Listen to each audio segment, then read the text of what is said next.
अहुभ्यामतते नमः यात ईशस्य वतमासमं बभोपतेतनः शिवासरव्या जातवतया नोरत्रमृडया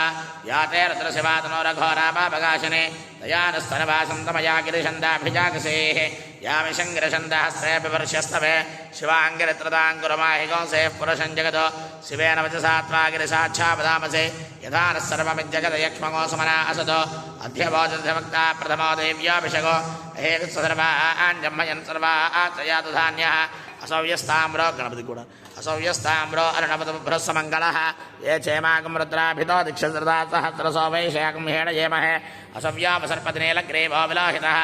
उतैनं गोपादृशन्नदृशन्नदहार्यः उतैनं विश्वाभूतानि दृष्ट्वा मृडयातनः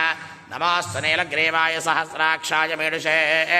अथो ये अस्य सत्मानो हन्तेभ्यो गर्णमः प्रपञ्चधर्मणस्सभयोरात्रियोर्ज्यां यास्तदेहस्तशमपराता भगवो वप